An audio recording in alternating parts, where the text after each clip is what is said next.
Senhoras e senhores, doutores e doutoras, está no ar mais um Manda Pro Jurídico Podcast, o seu podcast que de juridica o juridiquês. Eu sou Rodrigo Ávila, estou aqui novamente muitíssimo bem acompanhado de Natália Dias e Pedro de Regina. Como vocês estão, doutores? Tudo ótimo, graças a Deus. Semana dupla de jornada pra gente, né? É verdade. E agora, vamos que vamos. Gente, se alguém vir no Mercado Livre e o Vira-Tempo da Hermione, me manda, que eu tô precisando, porque assim, eu tô... Cara, só hoje no Rio de Janeiro eu rodei 3 bairros, cara, assim... 3 CEPs diferentes. 3 CEPs diferentes, cara. Alô, Uber e 99, pode patrocinar, gente, tá? Patrocina, por favor. A gente fala mal do outro se vocês patrocinarem a gente. É. Não.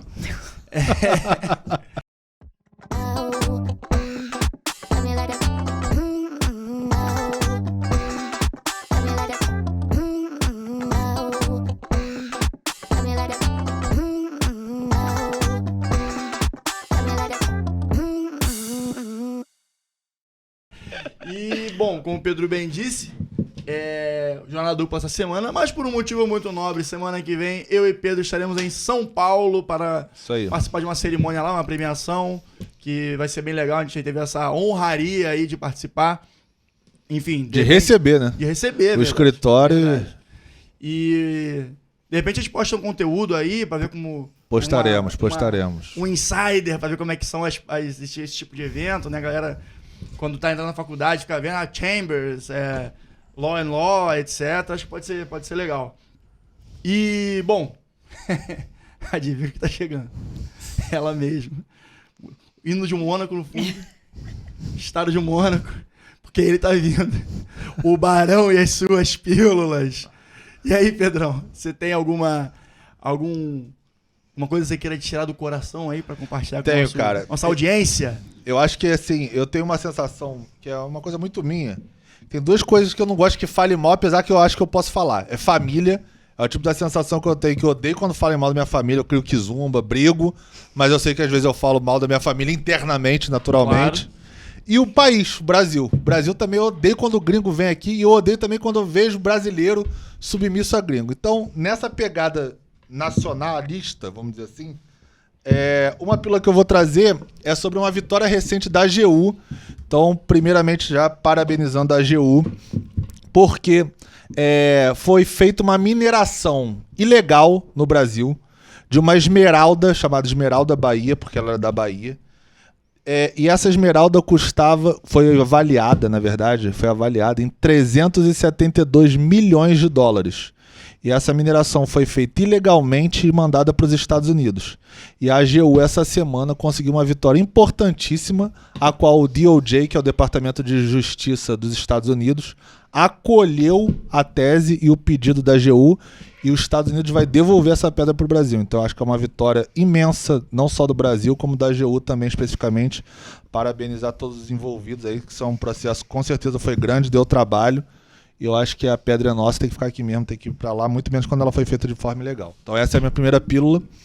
É uma congratulação para a AGU. Parabéns. E uma vitória nossa aí também. Eu acho que seja uma vitória muito, muito legal para nosso corpo de juristas no Brasil, em geral, seja funcionário público, seja advogado, seja de qualquer natureza, né? Acho que a gente muitas vezes critica o servidor público, mas a gente sabe que tem servidores muito sérios, muito comprometidos com a causa, e quando a gente vê um golaço desse, a gente tem que bater palma mesmo. Foi exatamente isso que eu falei com a Rebeca hoje, que a Rebeca hoje deu a presença, o ar da graça lá no escritório de aqui da Barra. Tomou cobrança. E aí eu falei pra ela, cara, a gente critica, a gente bate quando tem que bater, mas eu acho que a gente também tem que elogiar quando tem um feito tão glorioso desse que acaba sendo aproveitado pelo país inteiro, né? Uma vitória do país todo, mas naturalmente graças ao trabalho da AGU, que foi muito sério e vitorioso nesse sentido. Então essa é a minha primeira pílula. Não sei se a Natália quer comentar alguma coisa sobre, ou eu posso passar para a próxima? Não, se alguém tiver joias aí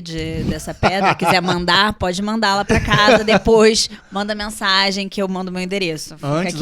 Fica aqui minha contribuição. Antes a Natália, uma cidadã de Volta Redonda, do que na mão de um americano qualquer, né? A verdade é essa. Exatamente, gente. Volta Redonda é CSN, isso aqui, ó. muito aço envolvido, né? Muito. Mas vamos lá. A segunda pílula, na verdade, ela é uma dica para quem tem filho ou pessoas, crianças na família e que tem o interesse em se inteirar mais do jurídico, desjuridicando o juridiquês como a gente faz aqui.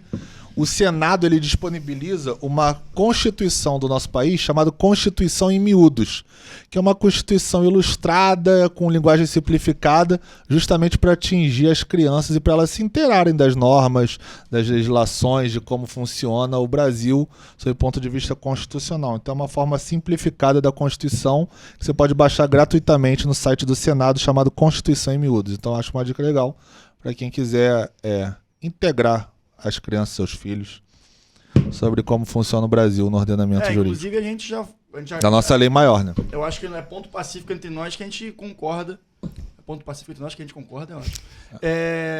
Pra deixar bem claro a Pra nossa deixar bem coesão. E que estamos de aqui. acordo, assinado, todos juntos. Que deveria, pelo menos, haver uma proposta no sentido de dar uma educação básica, noções básicas de direito em ensino fundamental, talvez. Aí tem os especialistas podem falar. É verdade, a gente já debateu isso algumas vezes, de inserir um conteúdo minimamente das matérias assim que você vai ter que em algum momento da sua vida lidar. Então, direito trabalhista, uma noção básica, um consumidor, a Constituição, naturalmente, porque é a base de tudo aqui, de qualquer legislação brasileira hoje. Então, acho que assim, um pouquinho de cada um, em pílulas, ainda que sejam, eu acho que seria interessante mesmo ter escola, mas isso aí é MEC, outro departamento. É um assunto para outro podcast, isso aí. Mas vamos lá. E agora, olha o gancho. Olha o gancho. Isso aí dá uma visão de longo prazo na educação das pessoas, da criança até se tornar um adulto. Pensando em longo prazo, mas do ponto de vista corporativo, na verdade, Natália Dias, É verdade demais, estamos gente. aqui trazendo um tema que é justamente isso, que é uma mudança de perspectiva no comportamento dos negócios em geral, né? Que é o famoso ESG, ou traduzindo a sigla portuguesa, o ASG. Ou também ESG, né? Que às vezes a pessoa também é portuguesa o nome. Que aí seria uma sigla, né, de meio ambiente, né? O A, o environment, né? O social, o S, e o G, que seria o governance, que seria a governança corporativa, boa governança corporativa, que acreditamos aqui, acreditamos, e o mercado também acredita, que são os principais pilares para o desenvolvimento de um negócio sustentável, com uma visão de longo prazo, enfim, e que vai de acordo com princípios que são norteadores hoje em dia da dinâmica corporativa, né, Nath? E aí, só antes da Nath começar, que ela é a que vai mais tocar esse podcast aqui hoje, que é a nossa especialista do dia. Gente, eu não tô conseguindo tocar nem a minha atenção, que eu tô aqui, ó. 4 reuniões depois, né? O negócio tá complicado. Que dirá o podcast. Mas é porque eu gosto muito dessa parte da etimologia, do início das coisas, da história, né? E aí eu fui pesquisar quando que surgiu esse nome, o ESG, né? Uhum. ESG, ASG, enfim. Foi em 2004, no Pacto Global da ONU, que é um braço da ONU, né, o Pacto Global, que discute naturalmente as questões globais, especialmente dedicadas ao aspecto ambiental, que foi inclusive em parceria com o Banco Mundial. E aí, na ocasião, num projeto chamado Who Cares Wins, o Kofi Annan, tratando desse tema de ESG, que foi onde surgiu a primeira vez esse nome, como eu disse, ele fez um desafio, uma proposição, uma provocação para as 50 instituições financeiras que ali estavam representadas naquela conferência mundial, de incluir a pauta ESG dali para frente na sua política de empresa dessas instituições financeiras, que naturalmente são as maiores e elas que, né, gerem ali a questão monetária mundial. Sim. E aí ficou esse debate, se iam ser incluídas ou não. Algumas aderiram, obviamente não são a maioria. Se você fizer um mínimo de pesquisa sobre isso, você vê que infelizmente não são a maioria das empresas que aderiram, cerca de 13% só. Mas o Kofi Annan, que era um secretário super respeitado e que à época estava à frente, fez essa provocação lá ao vivo e a cores para as 50 maiores instituições financeiras que ali estavam presentes. Mas na maioria das situações em que há algo novo sendo trazido, É natural a adaptação. É natural a né? adaptação. Até porque é custoso, não te incentiva até então. O divergente, normalmente, ele tem uma resistência inicial, por mais que seja uma iniciativa positiva. Né? Sim, até porque essas iniciativas sustentáveis, principalmente sobre o aspecto ambiental, né, que é o... Assim, só um parênteses aqui. Quando a gente fala de ESG, é natural e a maioria das pessoas pensam sempre no aspecto ambiental. Mas o ESG é algo muito mais abrangente do que aspecto ambiental. Porque, Sim. como o Rodrigo disse, tem o S de social, que aí você inclui, por exemplo, dentro do board de uma empresa, no corpo diretor de uma empresa, você botar diversidade de gênero, questões éticas raciais serem abordadas. Então, esse é o aspecto social, Claro. direito humanitário, o que a empresa ali está inserida efetivamente contribuindo para o avanço dessas políticas dentro da sua empresa. O G de governança são governanças éticas, sem corrupção, com planejamento, Compliance. com compliance. Então, assim, o ESG não é só uma questão meramente ambiental. Ele envolve muito mais do que isso, apesar de você sempre ter como a primeira referência na sua cabeça o aspecto ambiental, mas ele é muito mais abrangente. É porque eu acredito que fuja um pouco da caixa da rotina de trabalho, né? A gente, quando pensa na parte social, você pensa nos funcionários, você pensa nos objetivos da empresa e também na governança corporativa, por óbvio. Já é uma visão mais de olhar para si, para que o mercado... Relação com o consumidor também entra no G aí do ESG. A gente falou da questão do McDonald's, né? Sim. Que a gente falou do McDonald's do Burger King. Do Burger King. Vai muito nesse sentido também. Que foi contra a política de ESG, no caso, né? Não, totalmente. Mas o debate Sim. bate muito nessa tecla, eu acredito. Bastante, A gente pensou em trazer esse tema quando a gente abordou, porque assim, ESG, ele é um tema hoje muito forte. Eu acho que a tendência dentro das empresas, dentro do mercado de capitais, ele é cada vez mais forte, mas é uma coisa muito recente. Se você parar para pensar, esse tema sendo divulgado de forma ampla, cotidiana, sendo abordado em jornal, sendo abordado por pessoas que não trabalham tanto, ou no meio corporativo, ou no meio de compra e venda de empresas, ele é bem recente. 2004, deve ser uma coisa, né? é uma coisa extremamente recente. E essa lógica, eu acho que o ESG, ele vem de uma nova compreensão tanto das empresas quanto dos investimentos e até mesmo da compreensão do capitalismo. Tem uma teoria que fala que a gente está num capitalismo de stakeholder. Que é um capitalismo que você pensa no seu investimento. Então, se você tem uma gestora de fundos que investem em empresas, você pensa, óbvio, na lucratividade a curto prazo, porque, enfim, a gente precisa se abastecer disso, mas também na rentabilidade a longo prazo e de que forma aquela empresa entende não só os seus stakeholders, como todos os componentes que estão no meio social. Então, é como se a gente tivesse de forma muito lenta, porque, claro, gente, aqui a gente está falando de grandes empresas que de fato levam a sério o ESG e, assim... E são cobradas por isso, né? Exatamente. E não somente levam a sério porque elas têm que cumprir uma legislação que hoje em dia existe na maioria dos países, ou pelo menos ela está tentando se estruturar. Ela também cumpre porque, hoje em dia, socialmente é relevante e importante para o público. O ESG, ele tem um caráter de atração do público. Hoje mesmo, ontem à noite eu comprei um tênis. Hoje de manhã eu mandei a foto do tênis para ele. A palmilha do tênis estava escrito algo como... Os produtos eram... plástico reciclável. Exatamente. Era uma coisa... The End of Plastic. Era uma coisa assim. Ou seja, eu não sei se era Adidas ou Nike o tênis que eu comprei. Eu sei qual é o tênis. É um tênis que eles usam plásticos encontrados no mar. E aí eles pegam plástico e fazem um tênis. É muito legal a iniciativa. É legal a iniciativa, mas aí eu vou fazer um parênteses no que você falou. Também tem um tema chamado greenwashing. Sim. E aí, pegando esse gancho, tem muitas empresas, inclusive um exemplo, eu não sei se é desta empresa especificamente, mas é porque vocês falaram agora, eu me lembrei. Sim.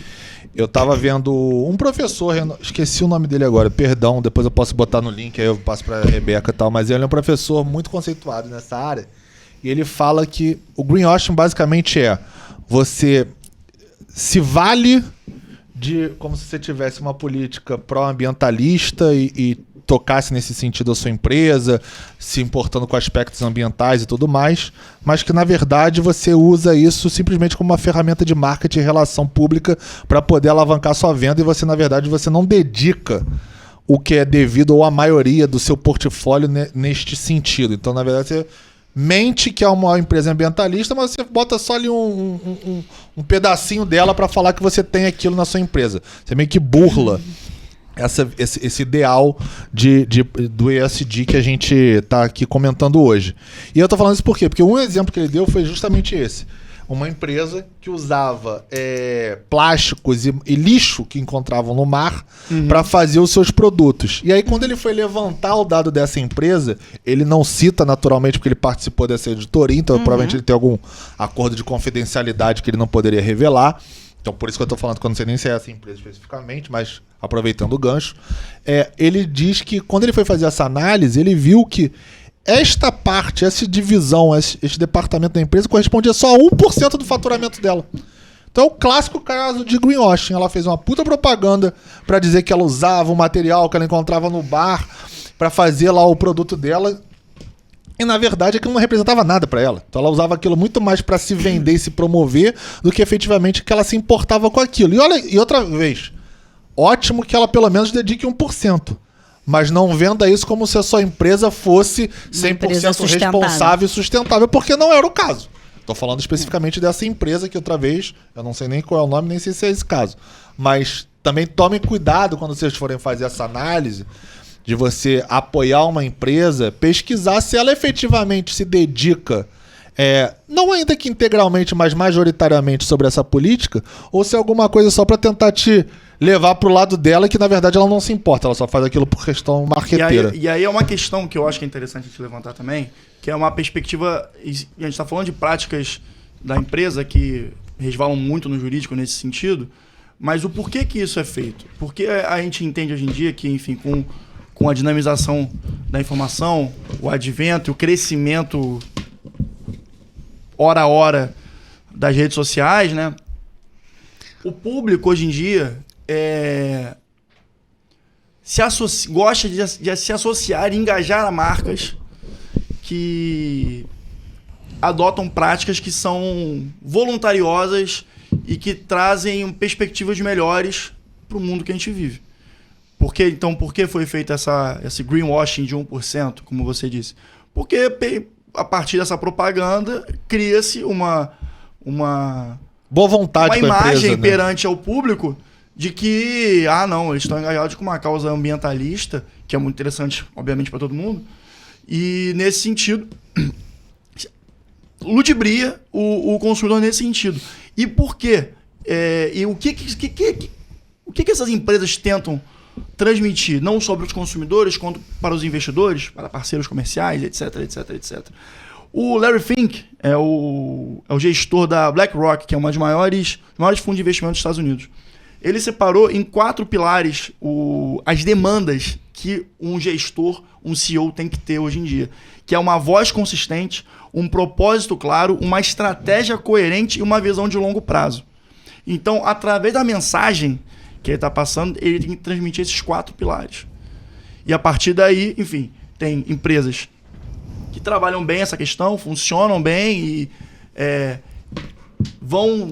caminham respeitando esses princípios, e tem empresas que ludibriam, como o Pedro bem disse aí, o greenwashing é um dos exemplos, mas existem outros 1000 aí que a gente pode encontrar, corrupção, etc.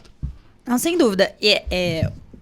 Hoje em dia, quando se fala em ESG, e quem fala bastante sobre isso, sempre vai falar sobre o greenwashing, porque ele também foi uma tendência que caminhou junto. Essa tendência de você não somente fazer o seu mínimo exigido legal, como se aproveitar e vender uma imagem de uma empresa que cumpre com preceitos de sustentabilidade, governança, inclusão, diversidade, que foi o que o Pedro falou, que o social, ele vem desse aspecto. Mas eu também acho, e o mercado também acha, o Larry Fink também acha, e todas essas grandes gestoras que hoje em dia avaliam o mercado dessa forma, que isso não se sustenta. Até porque a gente ainda não tem de formas consistentes, mas está sendo desenvolvido. A própria CSI, SEC, ela tá... falei ao contrário, gente, eu tô cansada mesmo. Já tá tentando desenvolver métricas para você conseguir avaliar de fato. Porque, como a gente falou, o ESG, ele ainda é um tema novo, ele é um tema que ele é abordado e efetivo, de fato, em grandes empresas. Aqui a gente não está falando de médias empresas, a gente está falando de grandes empresas. Empresas corporações mundiais, né?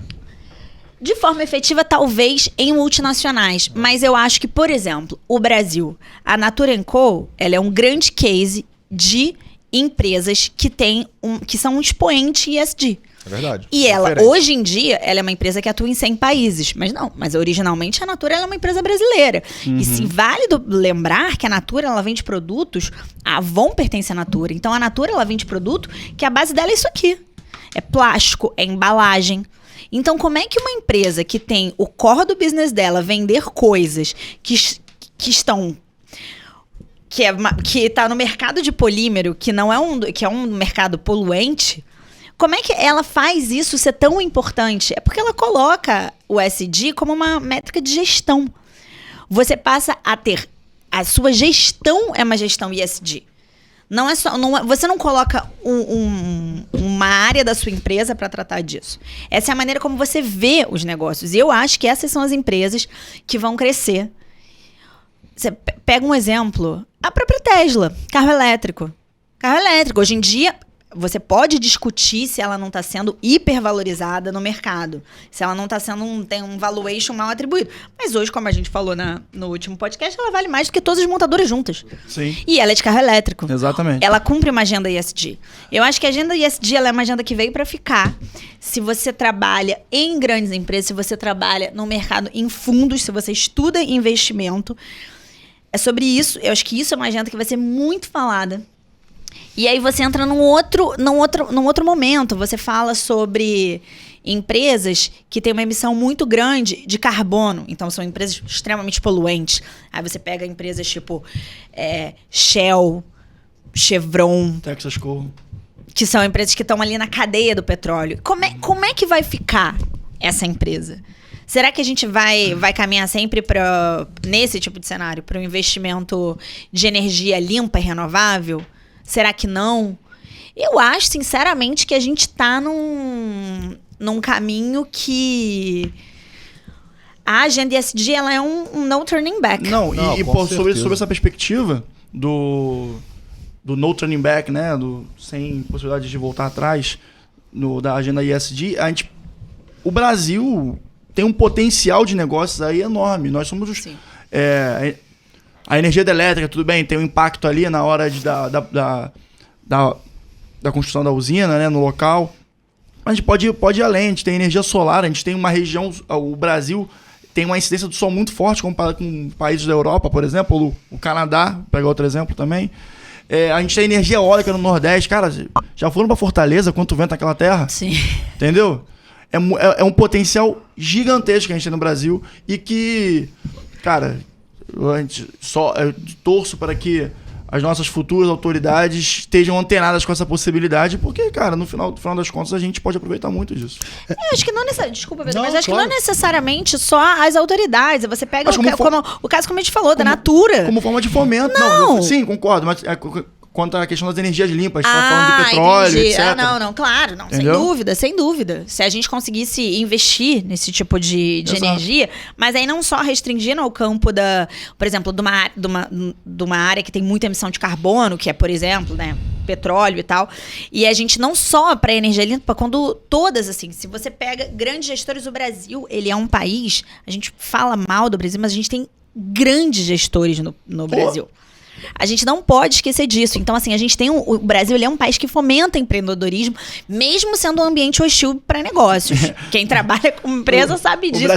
O empreendedor brasileiro é forjado a ferro e fogo aqui. Não, eu vejo isso todo dia. Eu sou formada eu vou resolver, eu vou conseguir dar um jeito, porque é difícil, é um ambiente hostil. E ainda assim, a gente é muito bom. Então, se você unir isso a uma agenda ESG, a uma agenda que tem visibilidade... Eu acho que, assim, a gente tem tudo para explodir. Só que é difícil? É difícil. Eu acho que vai chegar um momento em que isso vai ser...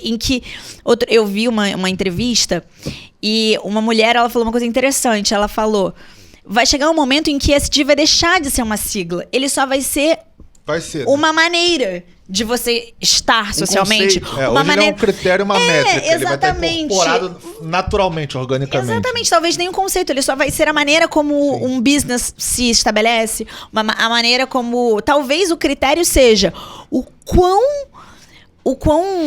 respeitoso com valores de longo prazo essa empresa é. É igual a gente estava conversando no podcast, acho que foi o 10, que a gente falou sobre advocacia em geral, e você me perguntou sobre marketing digital. Eu acho que em muito pouco tempo vai deixar de ser um diferencial e vai virar um requisito para as empresas, e independente do tamanho delas. Não vai haver diferença. E uma coisa que eu acho, eu tenho isso absorvido para mim, e eu acredito que seja pacífico, cara, o que é mais fácil de você manobrar? Um cruzeiro ou um barco à vela? Mais fácil é um barco à vela, correto? Então, quanto antes... Faço a menor ideia. Mas no tempo, assim, manobrar, virar à direita.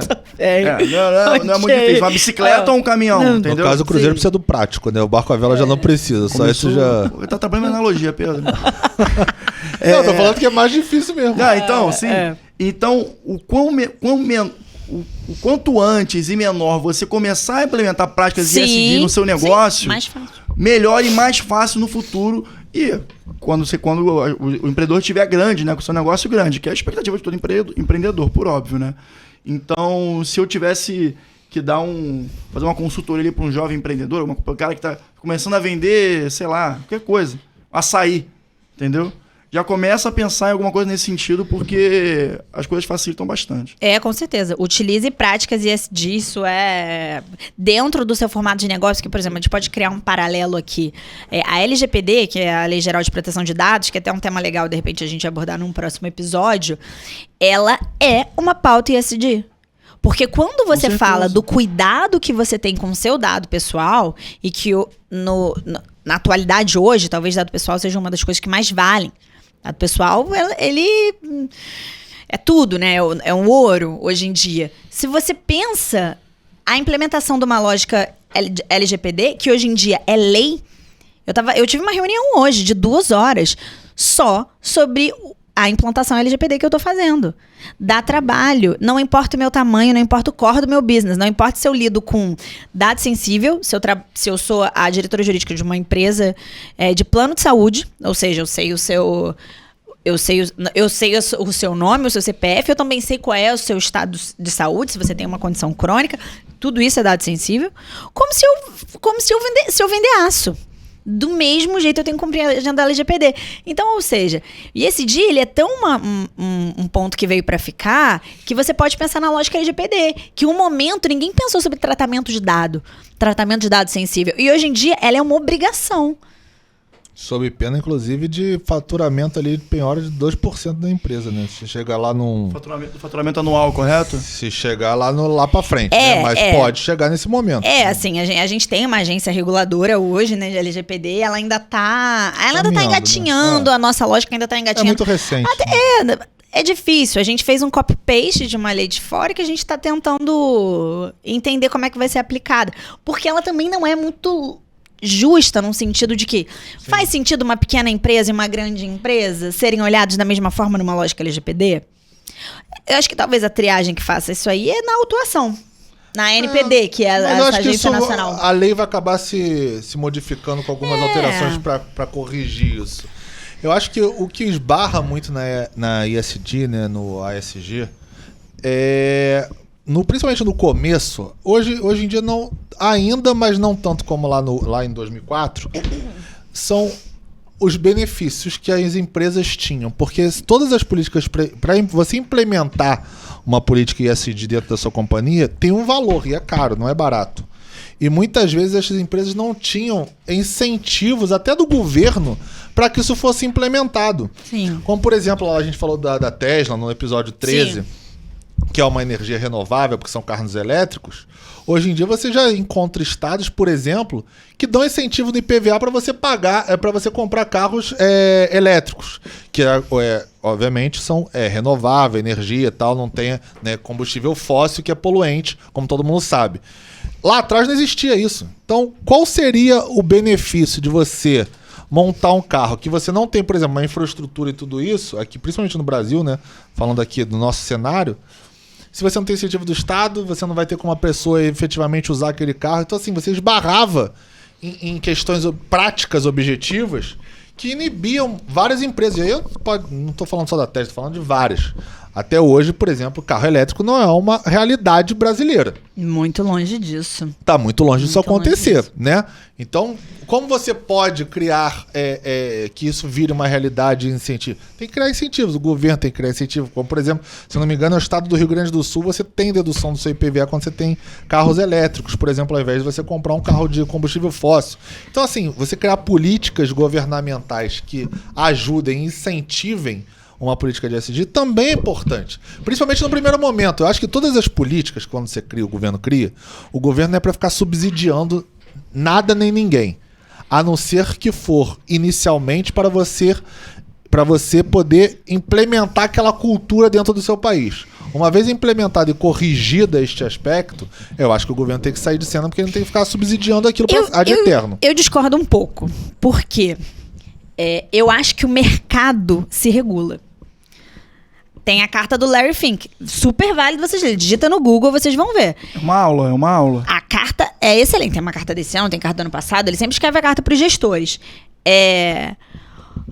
Eu acho que o próprio mercado vai se regular. Porque então, se mas você é o mercado, não for... não é o governo. Então, por isso, eu acho que óbvio que se o governo entrar com algum tipo de incentivo, bom, bacana, que legal, o governo está pensando numa agenda ESG. Ok, acho que ok, mas o próprio mercado, se você é uma grande empresa e vai querer se posicionar, você vai necessariamente ter imposições para cumprir uma agenda ESG muito independente da maneira como o seu governo, seja ele estadual ou federal, vai trazer uma contraprestação. Eu concordo que se o governo tivesse esse tipo de agenda, seria legal, mas eu acho que o mercado cria imposições. Sim, mas isso a gente não discorda. O meu ponto era sobre o ponto de vista governamental, porque eu acho que no começo, quando você não tem nada que te incentive, você pode patinar até você conseguir consolidar uma política de ESG. E você naturalmente, por exemplo, as grandes corporações vão fazer. Mas aí você está falando no aspecto de grandes corporações. A empresa de pequeno e médio porte, ela não vai ter nem condição financeira para fazer aquilo por ela.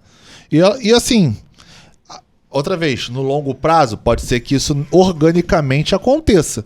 Mas no curto prazo, ela não vai ter condição financeira para fazer, porque ela está ali vendendo almoço para pagar a janta. Acredito então, que... ela não tem como implementar uma política de ESG, política de remuneração de executivo, agenda de diversidade social, questões étnicas, governança corporativa, política de compliance, tudo tem muito dinheiro que você envolve. Eu acredito que as coisas podem caminhar paralelamente no mesmo projeto. Por quê?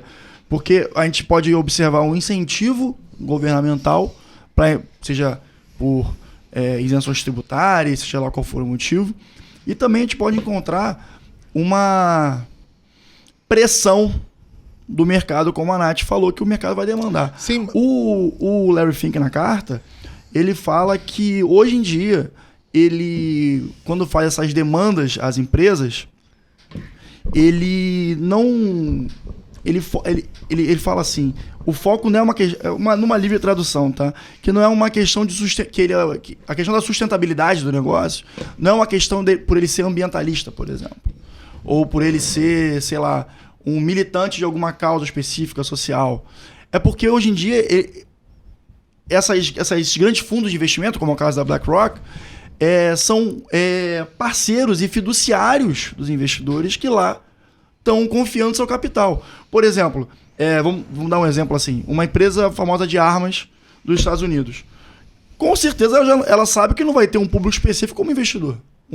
O pessoal que milita na causa anti-arma nos Estados Unidos. Entendeu?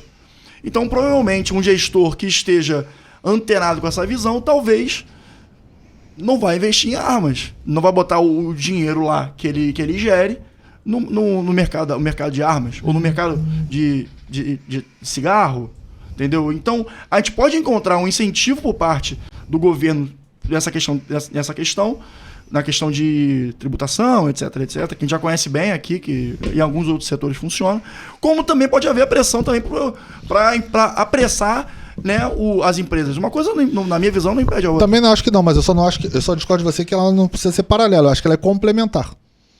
Eu acho que uma complementa a outra. Você pode fazer por você e o governo te dá um incentivo para você trabalhar mais naquilo, receber mais por aquilo que você fez. Eu não preciso acho que foi isso que ele quis dizer. paralelo, pode ser complementar. Eu falo paralelo caminha de não haver junto. conflito.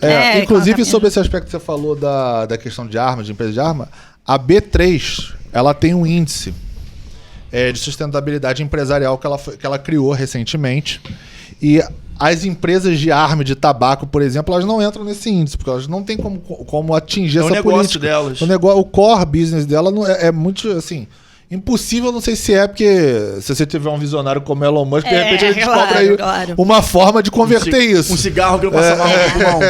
Mas assim, hoje, no que a gente tem hoje, ela não tem como atingir. Então essas empresas, por exemplo, estão fora. Ainda que elas sejam negociadas em bolsa, elas não vão ser avaliadas por esse índice de sustentabilidade empresarial que a B3, por exemplo, criou. E aí, nesse sentido que você também estava falando, e com o que a Nath já falou de capitalismo stakeholder, que inicialmente o capitalismo stakeholder era simplesmente aspecto financeiro e que hoje ele já é entendido não só como financeiro, mas também sob o ponto de vista do ESG, que foi inserido nesse novo entendimento do capitalismo stakeholder, é que tem um sociólogo inglês chamado John Elkton, que ele nesse mesmo conceito que a gente está tratando aqui, ele criou o Triple Bottom Line, que é basicamente o seguinte: a empresa conseguir agregar não só os aspectos financeiros, como os aspectos sociais e ambientais dentro da política dela. E aí, para isso, ele cita basicamente 3 pilares, né? São 3 P's em inglês e em português tem uma variação, porque muda o nome. Mas é pessoas, então como ele vai investir em pessoas, como ele vai lidar com as políticas internas de pessoas, o planeta, o que o planeta precisa que a gente pode dar de retorno, e no inglês seria o profit, mas que em português é o lucro, que é também você inserir o investimento, porque quando o investidor investe numa companhia ou investe num fundo, por exemplo, ainda que ele tenha a visão do ESG, que ele apoie, que ele incentive, que ele queira que tenha dentro daquele fundo que foi criado a política de ESG como métrica e critério dentro daquela empresa que ele está investindo o dinheiro dele, não vamos ser ingênuos de achar que ele também não quer que de alguma forma aquilo retorne com lucro para ele. Claro, não, sem dúvida. Porque ele tá ali para ganhar dinheiro. Exato. Sem dúvida. Então, não é porque ele demanda uma política de ESG que ele vai se isentar de querer receber o lucro. Então, ele quer. Então, também tem o profit, o lucro aí nesse sentido. Exatamente. Porque eu quero que você implemente um ESG porque eu acho que isso é importante, mas eu também quero receber minha parte aqui desse investimento que eu tô fazendo. E a gente, claro, tá, eu acho, mas assim, muitas vezes eu acho que o empreendedor tem que pensar não só no lucro, mas também em evitar o prejuízo. Porque se a gente conversando aqui, eu lembro de alguns exemplos, diversas empresas que ocorreram escândalos ESG que perderam milhões de reais. Cara, um exemplo recente é o que aconteceu com o Carrefour lá, com o assassinato do jovem negro. Entendeu? O homicídio. Dá uma olhada na bolsa, vê quanto é que caiu o Carrefour. No primeiro dia foi um negócio absurdo, eu não lembro. E o Carrefour Brasil, eu acho que ele é o 2º em vendas no mundo. Pois eu nem sabia absurdo, disso. só pede pra França. Gente, você pega caso de desastre ambiental, tipo Brumadinho. Brumadinho vale, exatamente. Entendeu? Você pega... É o tipo de caso, assim, que na verdade é uma análise de risco. Antes de tentar lucrar com práticas ESG, cara. Sim, você use o ESG para não perder dinheiro. Não, eu acho que saiba o que é verdadeiramente o ESG. Exatamente. Mas entenda de verdade como funciona uma política de ESG dentro da sua empresa. É aquele famoso quem tem medo, entendeu? É isso. Então. Mas eu acho que é isso que quem trata de ESG, assim, de verdade, fazendo uma análise real, não só cumprindo a regulamentação ou tentando fazer um greenwashing de alguma forma, tentando se vender como uma empresa politicamente correta e não sendo, é uma visão de longo prazo. E esse dia ele não é uma visão que nem o Larry Fink fala, de uma pessoa boazinha, e meu Deus, então coloca um selo green em mim. Não é isso. Green label. Um green label. Isso é uma necessidade de investimento de longo prazo sustentável. A gente tem um problema climático, a gente tem um problema de alteração climática e a gente precisa falar sobre isso. E assim, e agora já tem uma pauta ESG nas cidades. Você vê o que aconteceu em cidades que nem Petrópolis, aqui do lado. A gente tá falando do Rio de Janeiro, a gente tá falando do município do Rio de Janeiro. Exato. Isso é uma reflexão de alteração climática que tem a ver com a agenda ESG. Então, eu acho que esse dia acho que por algum momento as pessoas falaram que isso poderia ser uma ideia de moda. Não é. Isso é uma necessidade, uma nova forma da gente entender as empresas e as empresas entenderem os seus investidores e todo mundo que tá na sociedade. E aí a moda, ou a tendência, ou o que vai ser perene e permanecer como uma mudança de perspectiva no capitalismo de forma geral, quem define não são os CEOs ou alguém assim. No final das contas, quem define é o mercado. Sim. E é inegável que o público, o consumidor, mudou. As pautas sociais hoje em dia são temas muito relevantes na sociedade. Sim. Que poderiam, não vou falar que não eram década de 90 ou 80, mas já existia o debate. Mas era outra realidade. É outra realidade. Muito mais presente no nosso dia. Sim. Com a internet a gente vê, enfim, de todo sentido, da pauta ambientalista, pauta ética, pauta de gênero. Não, então, cara, se você não estiver atento com isso, cara, sinto muito, não vai dar certo. Não, e você vê o tamanho que pautas como compliance tiveram. Hoje em dia, compliance, ele é essencial em empresas, desde uma empresa de médio porte. Óbvio que para você falar de compliance, tem que falar de uma empresa minimamente estruturada. Então, não dá para você falar de um pequeno negócio com uma necessidade de compliance. Talvez pequenas medidas, mas não uma coisa encorpada. Mas o compliance, ele é essencial. O compliance, ele é um braço do ESG. Ele também, transparência, ética, não só transparência contábil, não só ética não só ética de quem administra a empresa, no sentido de um CEO, de um CFO, de um COO, uma galera C-level, é uma postura da empresa. Então, acho que esse dia é o nível de importância assim que eu atribuo enorme. E aí tem um aspecto interessante que, por exemplo, é que a gente voltou a falar sobre isso. Empresas muito poluentes, como essas empresas que estão ali trabalhando no ramo do petróleo. O que faz? O que acontece? E aí tem uma galera que fala, você desinveste, ou seja, você aportou um dinheiro, você tira, ou você tenta engajar essas empresas?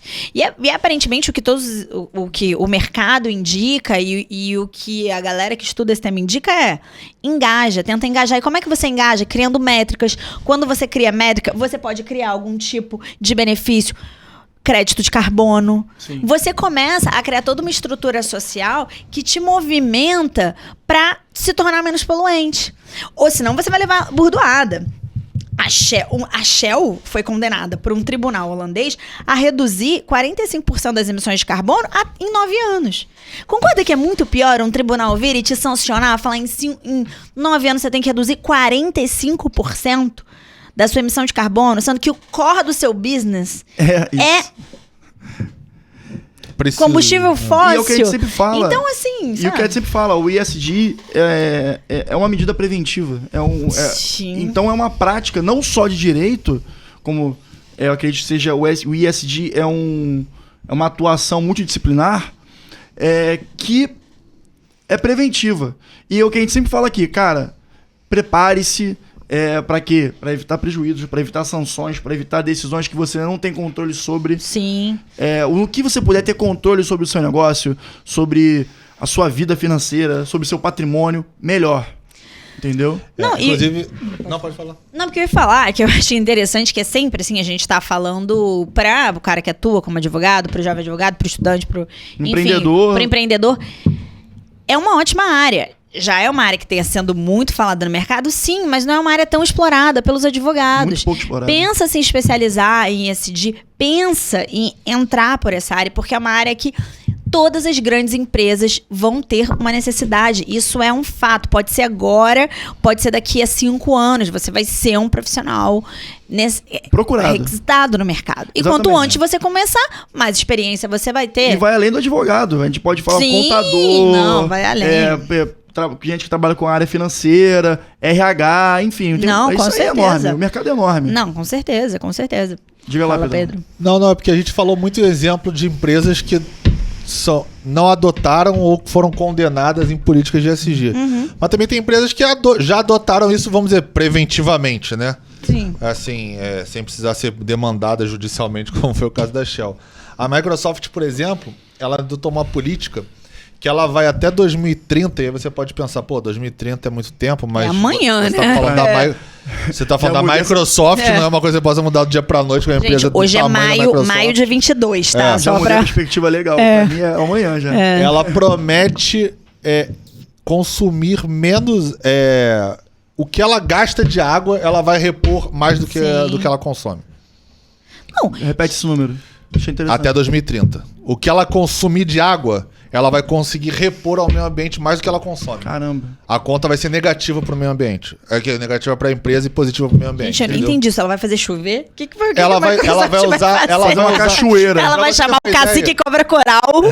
Então, vou te dar um fazer. exemplo. O Instituto do Bill Gates e da Melinda Gates, que agora se divorciaram, não sei se ainda tá lá, que eu lembro que ele saiu, mas enfim, o Instituto Gates... Fofoca jurídica. A gente o fala Instituto- sobre isso numa pauta família. O Instituto Gates, ele criou, e obviamente isso ainda não é escalável, mas ele já criou uma máquina que ela pega suas fezes e transforma em água potável. Então, essa é uma das coisas que a Microsoft tem para fazer esse consumo negativo. Se o Então Brasil você- pudesse ver a cara da Rebeca nesse momento, o Brasil estaria muito feliz. A Rebeca tá trabalhando na Mas edição, ela só olhou. Mas é uma coisa que é louca de você pensar que você vai beber uma água potável feita do seu cocô. Ué, cara. Mas é sério. Mas é uma atitude completamente vocacionada pra política de sustentabilidade, gente. É verdade. Assim, Pô, pode quebrou. parecer um pouco, sei lá, Não me avise. Esquisito. Se um dia tomar essa água, não me avise, por favor. esquisito, mas, cara, assim, você não tem como criar, sei lá, vou jogar esse celular numa máquina e ele vai virar uma água. Obviamente, isso seria uma coisa meio, Tem que ser um material orgânico, chama né? o Elon Musk aí pra ver se ele consegue fazer isso. Mas o Bill Gates não conseguiu achar nada mais plausível que ele... Porque como é que ele começou esse estudo, na verdade? Como é que ele começou esse estudo? Não, como é que ele começou esse projeto? Foi quando ele viu que, por exemplo, a África Ai, meu tinha uma Deus. deficiência imensa de água potável. Tipo, África. a Sim, África sim. como continente. Tipo, ele foi fazer uma visita e ficou muito chocado. Imagina, Bill Gates, realidade norte-americana, país desenvolvido, por algum motivo ele foi visitar a África e ele vê que, tipo, cara, como assim as pessoas não têm água, né? Porque Sim. quando você tá lá nos Estados Unidos, na Noruega, sei lá, um país, tipo, super desenvolvido, às vezes você não entende que o mundo fora daquela tua bolha ali. Ah, E o cara Sim. tomou um choque de realidade. Tipo, como assim você tem um continente inteiro que a pessoa, sei lá, a maioria da população não tem acesso à água potável? Como assim? E aí ele começou a pensar. Só que não adianta você pensar em fazer uma água potável se você não tem recurso. E aí foi nisso que ele teve essa ideia desse projeto que eu acabei de falar. Ali você vai produzir. Você pode estar na África, que, porra, infelizmente é um continente talvez mais pobre do mundo, países paupérrimos, e ali você vai ter. Como é que eu vou fazer a geração de água potável nesse país? Porque eu não vou conseguir fazer uma transposição de água, criar políticas de saneamento básico, porque não tem condição, não tem dinheiro pra isso. Ali não tem. E ele precisava de algum recurso que fosse Infra acessível alguma. pro país, pro continente inteiro, no caso. E aí ele teve essa ideia. Então, assim, no primeiro momento pode ser um negócio que cause uma repulsa, mas é uma ideia genial. Não, Não, sim. sem dúvida. É uma Resolvendo ideia o genial. problema, cara. E ele se antecipa de uma forma nessa questão de SD aí, que obviamente isso não é alguma coisa que ele consiga implementar em governo ainda, porque senão, né, daria uma solução para essa questão. Mas é um mecanismo que foi criado e que eu acho que foi muito inteligente, na verdade. É porque toda vez que a gente fala nesse assunto, todo mundo tem uma repulsa, acha engraçado e tal. Não, mas cara, eu acho superei. genial, eu acho genial. Fiquei um cara maduro de novo. E. A quinta eu B acho- foi embora já. acho que, aí voltando aos assuntos que vocês estavam falando de dados, taxas, de código da carta, enfim, tudo mais. Eu acho que cada vez mais as políticas ESGs, eu acho que na verdade cada vez mais as empresas vão ser avaliadas de forma holística para incluir o ESG como um critério de métrica nessa avaliação. Concordo. Não, com certeza absoluta. Então, tirando o cenário um pouco pitoresco do exemplo que eu citei aqui anteriormente, eu acho que, por exemplo, se eu não me engano, foi o valor... Se eu não me engano, não, com certeza. Foi o valor econômico, ele fez um estudo da pandemia para cá, ou seja, início da pandemia, um pouco antes do início da pandemia, na verdade, foi 2021 para cá, 2019 para cá, é que a procura pelo tema ESG no Brasil subiu 150%. Sim.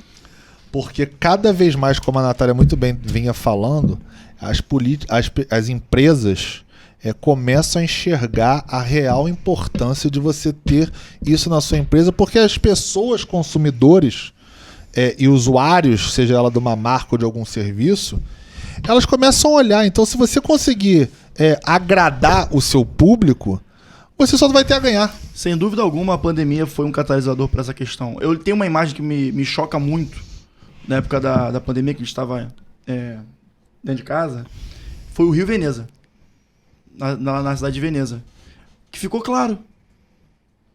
E quando a gente passar lá, todo mundo sabe que é um rio escuro, poluído, etc. Ficou claro.